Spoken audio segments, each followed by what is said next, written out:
1x xy, yz है yz, 1y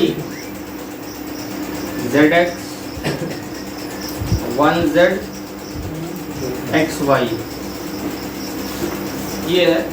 और इसमें लिखा है कि यूजिंग को factors of elements of third column C3 उसका इस्तेमाल करके इस डिटर्मिनेंट की वैल्यू फाइंड करनी। असल में वो क्या बोल रहा है उसको पहले बताओ फार्मूले में। C3 का मतलब इस कॉलम के एलिमेंट के कोफैक्टर का इस्तेमाल करके, तो इसका नाम बोलो क्या है, A13, ठीक है। First row third column A13 तो इंटू A13 प्लस अगला A23 into A23 plus A33 into A33, ये है अपना डिटर्मिनेंट की वैल्यू। अब A13 हमें पता है YZ है ना, कुल मिला के जो कैपिटल वाला वही तो पता करना है। जैसे मान लो इसमें डेल्टा इक्वल टू, एक स्टेप और आगे बढ़ जाए, A13 कितना है YZ, लेकिन A13 हमें नहीं पता है कैपिटल वाला A13। A23 कितना है ZX इंटू A23 नहीं पता, A33 XY और A33 कैपिटल वाला नहीं पता है, ठीक है। अब A13 हम निकालेंगे अलग से, चाहो तो वहीं पे निकाल लो या फिर अलग निकाल लो। A13 का मतलब इसके हिसाब से जो है कॉलम और रो हटा तो क्या बचा 1y 1z, 1y 1z। और चिन्हों का भी हमें ख्याल रखना होता है कि प्लस रहेगा कि माइनस। तो देखो 13 कैसा है इवन, और इवन है तो प्लस, ठीक है। ये आया z माइनस y। फिर निकालना है A23, ये देखो सफिक्स का सम ऑड है तो माइनस, सफिक्स का सम अगर ऑड है तो माइनस। उसके बाद A23 के हिसाब से ये कॉलम हटा और ये रो हटा, क्या बचा 1x 1z, 1x 1z is equal to minus z minus x, या फिर इसको लिख दो x माइनस z। फिर अगला है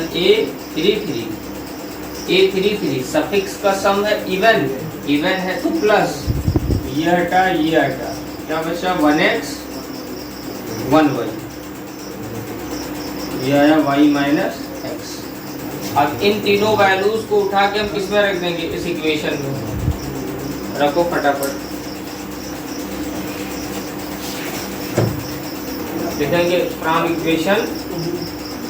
equation first, delta equal to yz into A13 कितना आया था z माइनस y, और प्लस zx, यहाँ पे देखो ये zx है, इंटू A23 कितना आया था x माइनस z, और प्लस फिर उसके बाद है xy into A33 y minus x। इसको मल्टीप्लाई कर लो बस, yz square minus y square z और plus zx square minus z square x plus xy square और माइनस x स्क्वायर y। कुछ कटने फिटने लायक है? अगर फैक्टराइज करना चाहो तो ऐसे सवालों में x minus y, y minus z, z minus x try करो। जैसे सवाल की शुरुआत जहाँ से हुई थी वो अपने आप में एक इशारा कर रहा था, देखो ऐसे x वाई जेड, तो समझ लो x माइनस वाई। अगर r1 माइनस r2 करते तो देखो x माइनस वाई। और दूसरी कोशिश हमारी क्या रहती है कि जहाँ पे 1 1 1 बन जाता है वहाँ पे 0 करने के लिए ऊपर नीचे हम माइनस करेंगे ना, r1 माइनस r2 करेंगे। एक तो ये फायदा होगा कि यहाँ पे 0 आएगा और दूसरा x माइनस वाई बनेगा। यहाँ पे r2 माइनस r3 करोगे ये 0 बनेगा, साथ ही साथ y माइनस z बनेगा। अब इसमें अगर x माइनस वाई कहीं पे मिल रहा है तो देखो कहाँ पे दिख रहा है, x माइनस वाई कहाँ पे आ सकता है। अगर मैं ये वाई जेड वाला इसको देखो, अगर मैं इसमें एक्स स्क्वायर और यहाँ पे एक्स स्क्वायर कॉमन लेता हूँ तो z माइनस वाई बचेगा, और इसमें x कॉमन लिया जाए तो y square minus z square बचेगा, जिसमें सीधा सीधा पूरा का पूरा कॉमन हो जाए उसको पहले देखो, फिर बाद में देखेंगे। पहले देखो एक्स स्क्वायर वाला उठाओ, एक्स स्क्वायर वाला ये है और ये है, तो z x square minus x square y करते। फिर उसके बाद वाई स्क्वायर वाला टर्म इकट्ठा कर दो। वाई स्क्वायर वाला कहाँ गया, देखो जो उठाओ उसको ऐसे कुछ मार्क कर दिया करो कि ये हमने उठाया, उसके बाद ये एक्स स्क्वायर वाई वाला उठा लिया। तो उसके बाद एक्स वाई स्क्वायर है, एक्स वाई स्क्वायर, जहाँ जहाँ वाई स्क्वायर वाले टर्म है तो दो वाई स्क्वायर वाले टर्म मिलेंगे, तो एक ये उठाया और एक ये अपना माइनस वाई स्क्वायर जेड। तो उसके बाद जेड स्क्वायर वाला लास्ट में रखो, प्लस वाई जेड स्क्वायर और minus z square x.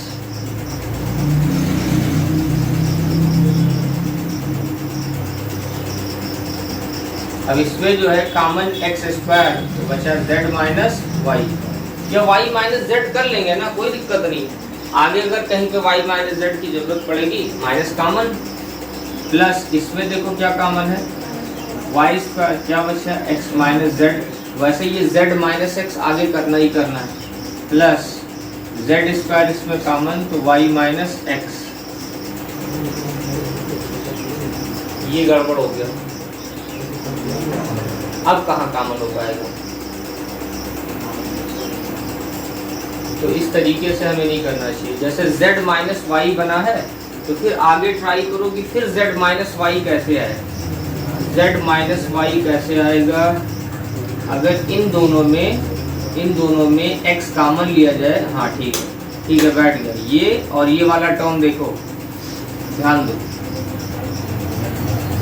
X y square और जेड स्क्वायर एक्स में कॉमन क्या है, x कॉमन है, तो बचा y square minus z square. आगे चल के y plus z Y minus z, जो कि यहाँ पे बन जाएगा। तो ठीक है, दो टर्म और बच रहे हैं, इसमें वाई जेड कॉमन है, वाई जेड, तो वाई जेड कॉमन है तो क्या बचेगा जेड माइनस वाई। इन दोनों में देखो ध्यान से, इसमें और इसमें वाई जेड कॉमन है, तो पहले क्या बचा जेड और इसमें क्या बचा माइनस वाई। आया समझ में इतना। सब में y माइनस जेड कॉमन में ले रहा हूँ, y माइनस जेड, ये लो y माइनस जेड सब में कॉमन है, तो यहाँ बचेगा माइनस एक्स स्क्वायर। असल में ये z माइनस वाई है, लेकिन मैंने क्या निकाला y माइनस जेड। अच्छा यहाँ बचेगा plus x into y plus z, क्योंकि मैंने y माइनस जेड बाहर निकाला और यहाँ से जो निकाला तो बचा minus Y Z.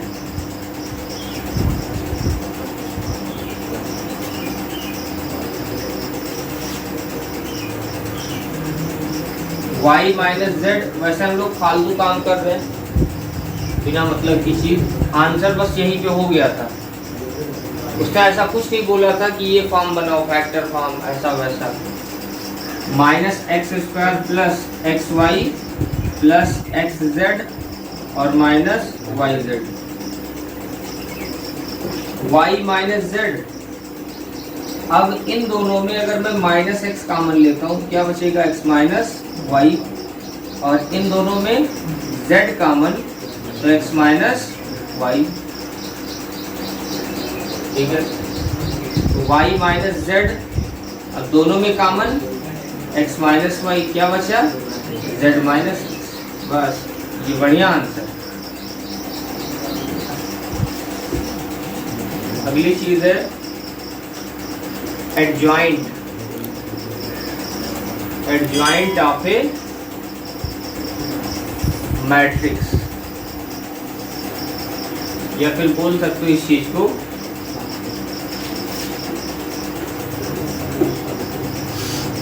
Adjoint matrix.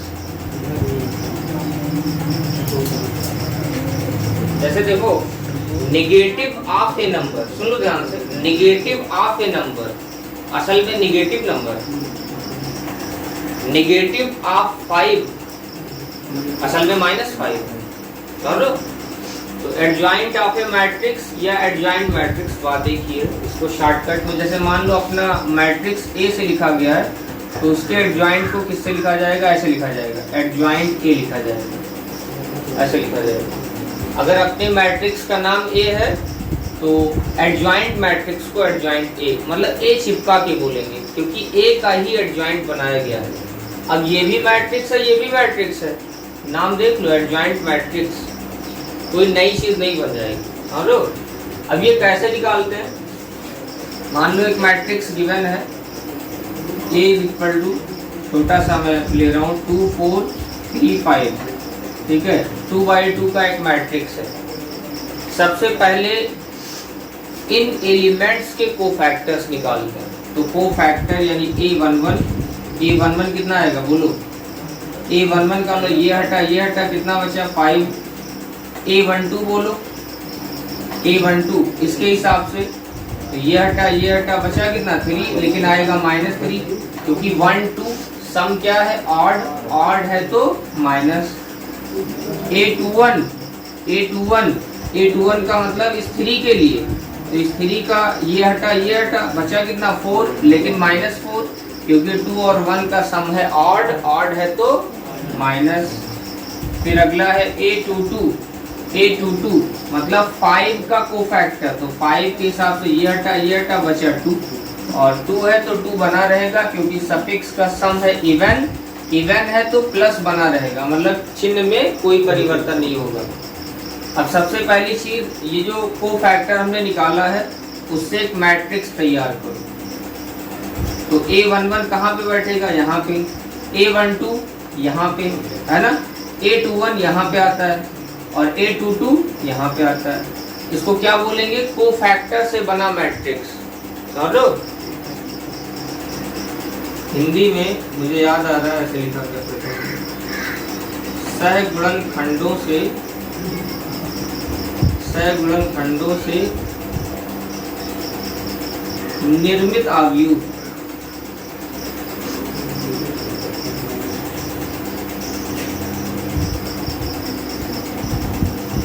English में क्या लिखोगे, मैट्रिक्स ऑब्टेन्ड फ्रॉम कोफैक्टर्स। इतना खतरनाक भी नहीं हिंदी है ना। सहगुणनखंडों, इसको सहगुणनखंड बोला जाता है। कोफैक्टर को हिंदी में क्या बोलते हैं, सहगुणनखंड। अब ये चीज बना, ये बी बना, इसका ट्रांसपोज जो है वो एडजॉइंट ए होता है। तो एडजॉइंट ए बराबर बी का परिवर्त आव्यूह, ट्रांसपोज ऑफ बी, है ना। एडजॉइंट ए बराबर बी डैश, एडजॉइंट ए बराबर बी डैश, जो अभी ये मैट्रिक्स बनाया है उसका ट्रांसपोज ले लो, वही क्या है, एडजॉइंट ए। तो इसका ट्रांसपोज बोलो क्या आएगा, 5 -3 -4 2। बताओ कोई खतरनाक चीज है। स्टेप देखो क्या है, मैट्रिक्स गिवन है, सबसे पहले कोफैक्टर निकाल लो, फिर कोफैक्टर से मैट्रिक्स बनाओ, फिर उस मैट्रिक्स का ट्रांसपोज ले लो। जो ट्रांसपोज है वही एडजॉइंट है। जो ये मैट्रिक्स बना वो एडजॉइंट नहीं है, इस मैट्रिक्स का जो ट्रांसपोज है वो एडजॉइंट है। नंबर 1 में देख लो 1 2 3 4, तो हमें ओरिजिनल नाम भी रखना पड़ेगा। लेट ए इक्वल टू कितना है 1 2 3 4, 1 2 3 4। सबसे पहले क्या निकालेंगे, कोफैक्टर्स। ऐसे लिख भी दिया करो हेडिंग के तौर पर कि कोफैक्टर्स ऑफ ए आर, है ना। ये समझ लो एक हेडिंग हो गया। फिर नीचे ऐसे लिख लो A11 कितना आएगा बोलो 4, A12 कितना, इसके हिसाब से ये हटा 3, लेकिन -3, A21 कितना, ये हटा बचा 2, लेकिन -2, A22 यानी 4 का कोफैक्टर, तो इसका ये हटा बचा कितना 1। फिर अगला लिखेंगे matrix obtained from cofactors, matrix obtained from cofactors. और उसको हम बी नाम दे दें, बी या कुछ भी नाम दे सकते हो। ये अपना है A11, फिर A12 पोजीशन के हिसाब से देखो A21 और ये A22। तो असल में ये बन जाएगा 4 -3 -2 1। ये अपना जो है कोफैक्टर से बना मैट्रिक्स है, कोफैक्टर से बना मैट्रिक्स। फिर अगला है एडजॉइंट A।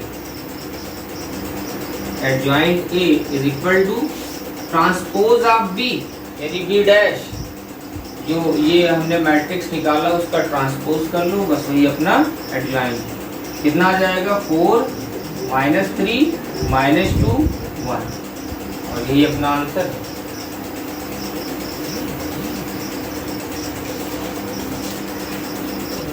तो लिखा है let A is equal to 1 -1 2 2 3 5 -2 0 1।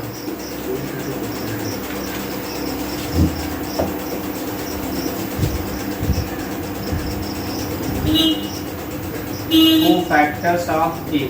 अब यहाँ पे देखो कोफैक्टर्स ऑफ A का मतलब क्या है, इस मैट्रिक्स के एलिमेंट्स का कोफैक्टर है ना, वो चीज दिमाग में रहना चाहिए। हम किसी मैट्रिक्स का डायरेक्ट कोफैक्टर नहीं निकालते, हम उस मैट्रिक्स या डिटर्मिनेंट के एलिमेंट का कोफैक्टर निकालते हैं, ठीक है। कोफैक्टर्स ऑफ A, तो A11 इज इक्वल टू, अब A11 ये रहा, मतलब इसका कोफैक्टर में निकालना, तो ये हटा बचा 3 5 0 1। इसको कैलकुलेट कर लो तो 3 - 0 इज इक्वल टू 3। फिर A12, और साइन का भी ख्याल रखना, अगर A12 है तो पहले से एक माइनस लगा के चलो, ऐसे देखो A12 है, अगर सफिक्स का सम ऑड है तो एक माइनस पहले से लगा के चलो, ठीक है। अब A12 मतलब इस एलिमेंट का कोफैक्टर, तो इसके हिसाब से ये कॉलम हटा, ये रो हटा, बचा क्या 2 5 -2 1। तो कितना 2 और -10 है ना, 2 और माइनस प्लस 10, यानी फाइनल कितना -12। अगला है A13 ये प्लस रहेगा, कुछ नहीं करना है। तो A13 मतलब 2 का कोफैक्टर ऑफ 2, तो ये हटा बचा क्या 2 3 -2 0, तो 0 और minus plus 6 is equal to 6। फिर अगला है A21 2 और 1 का सम ऑड है तो माइनस, ठीक है। अब A21 मतलब कोफैक्टर ऑफ 2, तो ये हटा बचा क्या -1 2 0 1। एक्सपेंड करो -1 -0, तो माइनस प्लस 1। फिर है A22 ये प्लस रहेगा, सफिक्स का सम है इवन है तो प्लस। A22 ये है,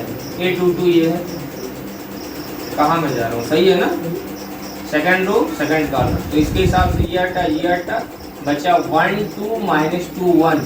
मल्टीप्लाई करो, कितना आएगा 1 minus plus 4 is equal to 5। फिर अगला है A23 माइनस, सफिक्स का सम है ऑड है तो माइनस, तो ये A23 ये हटा 1 -2 0। इसके हिसाब से 0 और -2, क्योंकि दोनों माइनस है तो माइनस प्लस। अगला निकालते हैं A31 तो A31 ये रहा, इसके हिसाब से ये हटा -1 2 3 5, कितना आएगा -5 6 इज इक्वल टू -11। फिर अगला है A32 यानी एक माइनस हम लगा के चलेंगे, तो इसके हिसाब से ये हटा, ठीक है। अब बचा क्या 1 2 2 5, ये आएगा 5 -4 इज इक्वल टू -1। देखो A32 जो एलिमेंट है वो 0 है, तो आंसर 0 आ जाना चाहिए। 0 ये A32 0 है, जरूरी नहीं कि उसका कोफैक्टर 0 है, ठीक है। तो इसके वजह से जो है, मतलब हम मल्टीप्लाई थोड़ी ना कर रहे हैं 0 रख के, उसका हम कोफैक्टर निकाल रहे हैं A33। इसके हिसाब से ये हटा 1 -1 2 3, ये आएगा 3 और +2 = 5। अब अगला क्या लिखेंगे? मैट्रिक्स obtained from कोफैक्टर्स, उसको हम बी नाम दे दें। मतलब इन कोफैक्टर से बना हुआ यानी प्राप्त मैट्रिक्स तो बी नाम दे दिया, और जो इसका नाम होगा A11, A12, A13, A21, A22, A23, फिर अगला क्या है A31, A32 और लास्ट है A33। तो आगे चल करके ये कितना बना, बोलो कितना है? 3 - 12 6, 3 - 12 6। अगला क्या?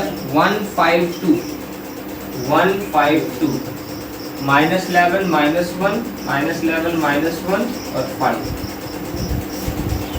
नोट करो इसको। डी निकाल लिया, फिर इसके बाद जो हम लिखेंगे एडजॉइंट ए। तो एडजॉइंट ए बराबर जो बी निकाला उसका डैश कर लो। डैश मतलब ट्रांसपोज, ट्रांसपोज मतलब रो को कॉलम में।